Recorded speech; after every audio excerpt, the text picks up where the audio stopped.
when you have an injury, make sure you take care of that before going back into practice, because you can prematurely end whatever type of athletic career you have going, football, basketball, track, whatever it is. If you try to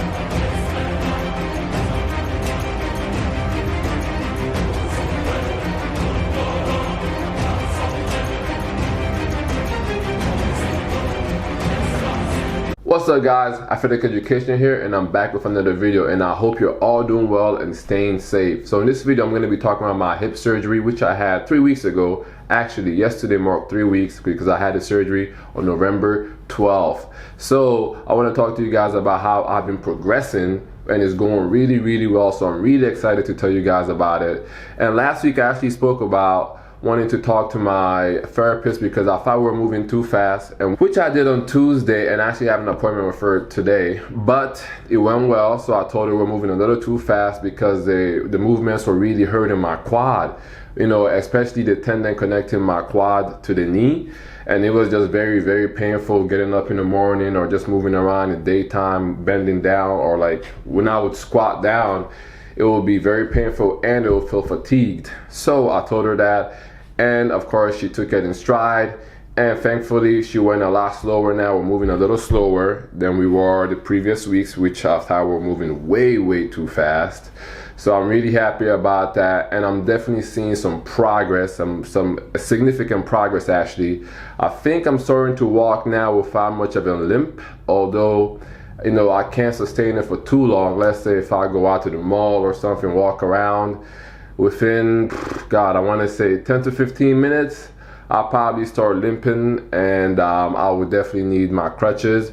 And I've been to the mall a few times now, actually twice over this whole week, and then both times I went without crutches, and I was like, boy, I should have brought my crutches.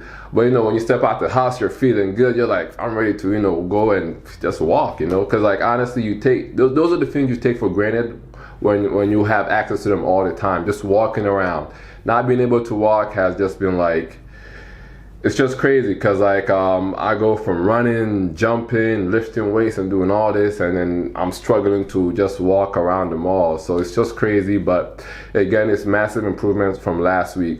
So now I want to get into something else. I want to get into the actual way things work with the body, and some of the things I'm experiencing. So first I want to get into the kinetic chain of the human body. What is that? Our bodies are basically like machines.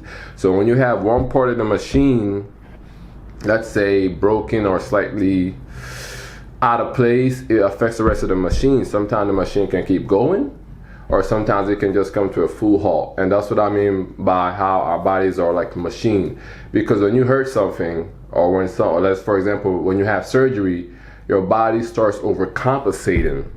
And that's one thing I've been experiencing. So overcompensating, what does that mean? That means, you know, I'll just give you an example. That means that when, with my hip, I'm walking, the limp I have is due to the pain, and because the other muscles are working extra hard to make up for the weakness and the lack of mobility in the hip.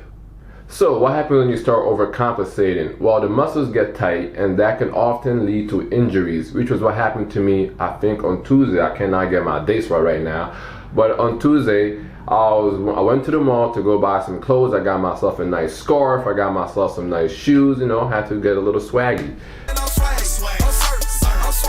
Whatever, that's not the point of the story though. But I was going down the stairs at the mall, and I'm walking very slowly. Slower than everybody else, by the way, because of my hip. And then so I'm walking down the stairs, and as I'm going down, I feel a pull in my left calf, which is where the left side was where I had the surgery. I feel a pull in my left calf, like a legit pull. It wasn't like a very big one, but you know, it was a pull that still hurts today. And then so that's due from the muscles being tight and working harder than they really have to. They were doing stuff they were not meant to do. And that's what overcompensation is. It happens throughout the whole body. Whenever you have an injury, you know, that part of the body the rest of the body starts picking up the slack, trying to make sure you're moving. Because, you know, you have to think about in the old days when you're hurt and you have a lion hunting you.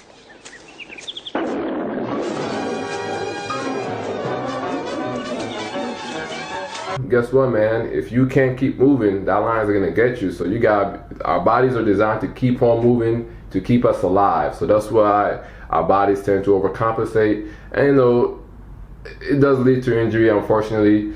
And but I want to give you guys an even bigger example, and actually the example that really ended my jumping career back in college. I was a long triple jumper, if you guys don't know. And so it was in October, I don't remember, 2015, October 2015, I believe, or 2016, I can't remember. And you know, we're just getting back into practice, and I pulled my hamstring. It was a really bad one. I'll show you guys where we're at.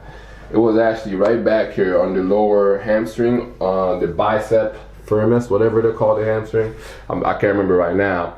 But it was a bad pull, and throughout the whole year, you know, from October till May, it was giving me problems. Like, I was out of practice. I kept coming in and out because I would come too soon, which is something I want to tell you guys, never, ever, ever do. When you have an injury, make sure you take care of that before going back into practice, because you can prematurely end whatever type of athletic career you have going, football, basketball, track, whatever it is.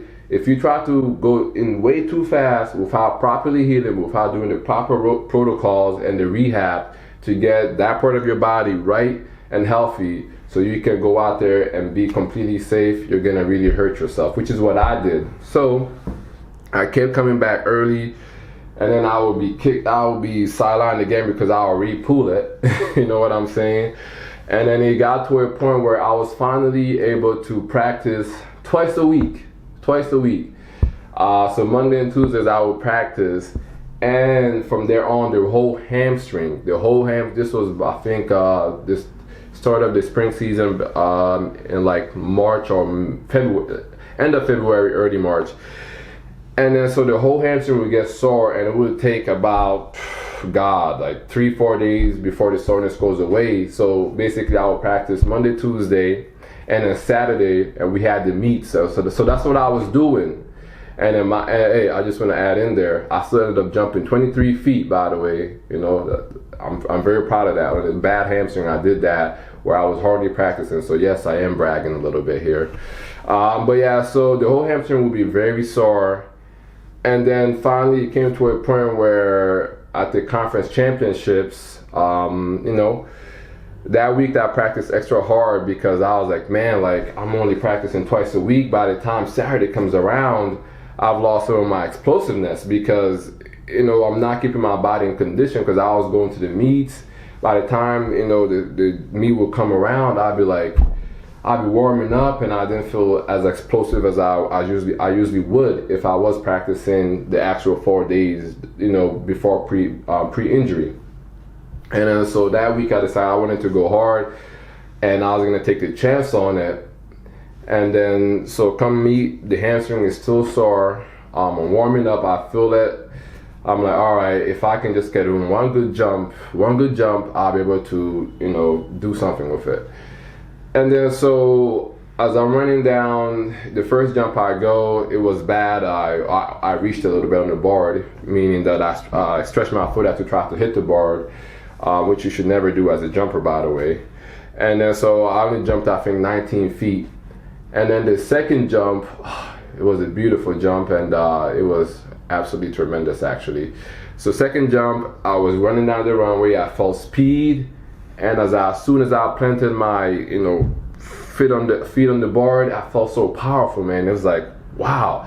I got up, and then boom. It was at this moment that he knew he fucked up. The upper part of my hamstring like just snapped. It felt like somebody took a gun and like shot me. So I'll show you guys right here. This is where the injury occurred, right in this part right here, in an area where there's not a lot of blood flow either, which makes recovery even harder. So it felt like somebody took a gun and just shot me in the back of the leg. And that was that injury occurred from the previous injury, from the one on the lower part of my hamstring, because the whole hamstring itself was working so hard, just trying to like make up for the lack of strength, and try to make up for the lack of strength in the lower part of the hamstring. So there was a lot of overcompensation going on, and finally it came to a point where it could no longer take it, and then finally it just snapped on me, and I could no longer jump because the injury was just too much.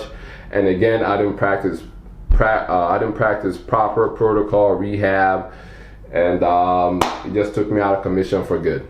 Alright guys, so I'm gonna wrap up the video, but again, everything is going well. I'm able to walk better, I'm able to do a lot more exercises, the pain is decreasing, my mobility is getting better, range of motion is getting better, and so I'm very, very excited about that. I'm really excited to see where I'll be in 3 weeks when I have my appointment with my doctor on December 30th, and I think by then, the pain in my quad, hopefully will be gone by then. Although I'm not saying I'll be fully recovered by then, because the doctor did say full recovery is gonna take a whole year. Although that doesn't mean I can't get back to working out and doing the things that I like to do. He just said full complete recovery will take a full year. So I want to make sure I'm doing proper rehab. I want to make sure I'm taking my time. I'm not rushing it, because I do not want to go back under the knife for the same hip, because I have a lot of scar tissue already building up from the 3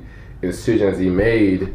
And now, so something I'm really focusing on now is trying to break up those scar tissue by rolling out and making sure I'm trying to stretch it without hurting the without hurting the hip.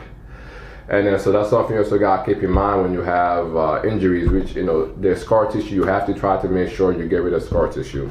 And then, so now, that's it for the video. I do want to add, the next video is probably going to be on my top 3 supplements that I use to help in injury and pain. And you guys definitely got to keep an eye out for that. So make sure you subscribe, you like, and stay safe, guys. Peace.